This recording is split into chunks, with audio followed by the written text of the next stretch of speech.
What if someone snuck onto a rooftop, aimed a rifle across hundreds of yards, and with one single shot changed the political conversation in America forever? On September 10, 2025, conservative activist Charlie Kirk was fatally shot while speaking at Utah Valley University in Orem, Utah. There's a lot of people in Utah probably wrong. Counting or not counting gang violence? Great.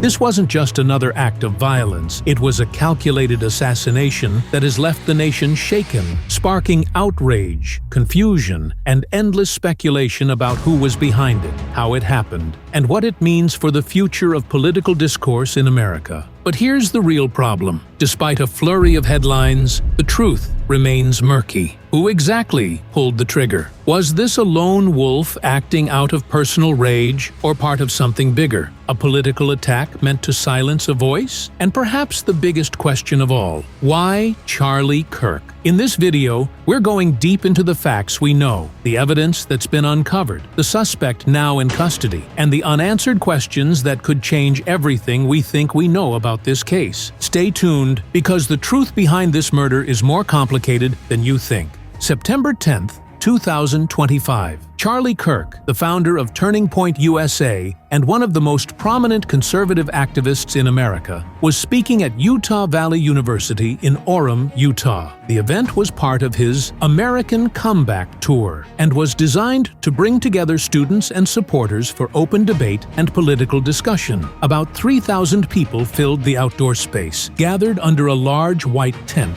ready to watch Kirk's trademark "Prove Me Wrong" style dialogue. The program began shortly after 12 p.m., roughly 20 minutes. As Kirk was mid-sentence, a single shot rang out. That bullet struck him in the neck. Panic broke out instantly. Students screamed, people ducked for cover, and security rushed to pull Kirk away from the stage. Emergency responders transported him to Timpanogos Regional Hospital. Despite efforts to save him, Kirk was pronounced dead shortly after arrival. So where did the shot come from? Investigators quickly determined it was fired from the rooftop of the Losi Center building, a vantage point overlooking the tent. Early estimates suggested the distance was about 200 yards, to later revised to around 142 yards. After ballistic analysis, the weapon, a bolt-action rifle, an older, precise firearm more commonly associated with long-range sniping than spontaneous street crime. This wasn't random, this was premeditated, and it changed everything. Now that we know what happened, let's break down the evidence, what investigators found, and what it tells us. The weapon. Authorities recovered what they believe to be the murder weapon, a high-powered bolt-action rifle. It was discovered wrapped in cloth and left in a wooded area not far from the event site. Forensic teams immediately began analyzing it for ballistic matches, fingerprints, and DNA traces. The rifle had one spent cartridge in the chamber, and investigators found several other unspent rounds nearby. Disturbingly, some of these cartridges reportedly contained engraved markings, possible messages, slogans, or symbols. Their meaning hasn't been confirmed, but investigators believe they could reveal motive or ideology. Video surveillance. Security cameras across campus captured the suspect's movements. Around 11:52 a.m., about half an hour before the shot, a man was seen entering the Losi Center building carrying a backpack. Cameras then recorded him ascending a stairwell toward the roof. After the shooting, the same figure was seen climbing down, fleeing across rooftops, and escaping toward the wooded area. Physical forensics. Investigators also recovered shoe impressions, some consistent with Converse sneakers, along with palm prints on the rooftop railing. These could directly tie the suspect to the exact firing position.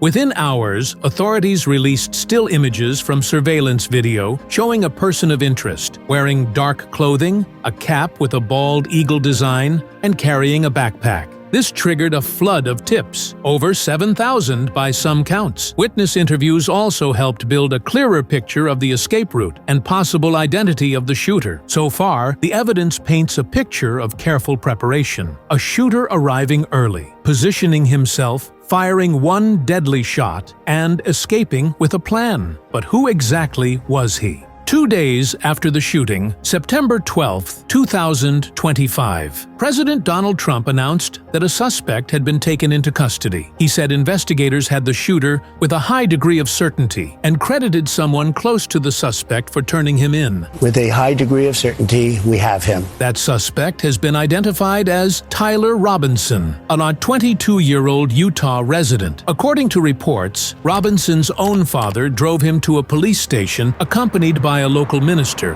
after recognizing his connection to the attack. The father allegedly told authorities he feared his son was involved and didn't want to protect him from justice. Authorities have been cautious in their public statements. While Robinson is in custody, investigators are still confirming the forensic links, fingerprints, DNA on the rifle, and ballistic matching between the recovered bullet and the weapon. Officials emphasize that Robinson remains a suspect until the case is formally proven in court. There were earlier false leads too. Several people were briefly detained as persons of interest, but later released when evidence showed they weren't connected. This illustrates just how chaotic investigations of this scale can be. As of now, Robinson has not publicly confessed, and no clear motive has been officially released. Prosecutors are weighing potential charges, including first-degree murder. And Utah's governor has even suggested the death penalty could be on the table if political assassination is proven. So the big question remains, why would Robinson,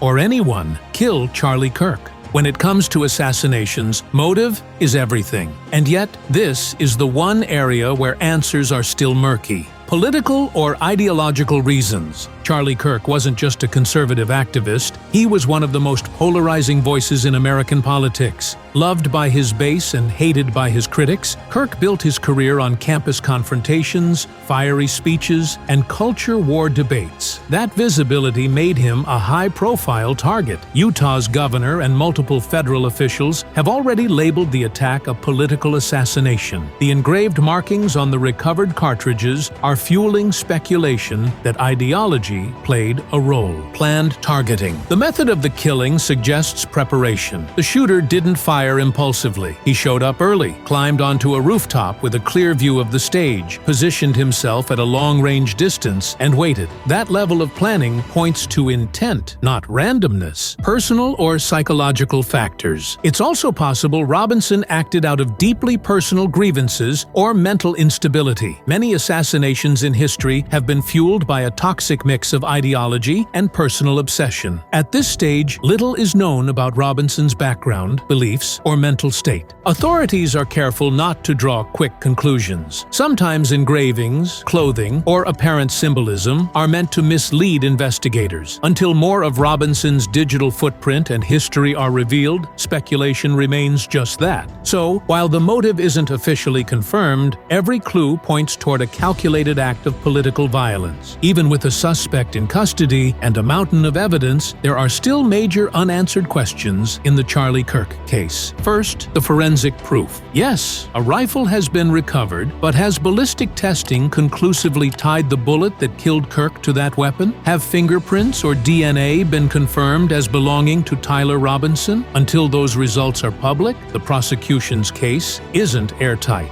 Second, the motive. Was Robinson acting purely out of political hatred, or was there something deeper? A personal grudge, mental illness, or even influence from extremist groups? Without hard evidence of his reasoning, motive remains speculation. Third, the escape plan. Did Robinson really act alone? Surveillance shows a lone gunman fleeing, but investigators are still looking into whether anyone helped plan the attack or aided his escape. Fourth, security questions. How did a man with a rifle get onto a rooftop at a university campus hosting a nationally known figure? Was there a lapse in security planning, or was the attack simply too well prepared to stop? These unknowns matter because they change the narrative. If Robinson acted alone, this is a case of one man's extremism. If not, it could point to a wider network. And that would have even bigger implications. The murder of Charlie Kirk isn't just about one man. It's about what this killing represents in America today. Here's what we know. Charlie Kirk was assassinated while speaking to thousands of people at a Utah university. The shot came from a rooftop,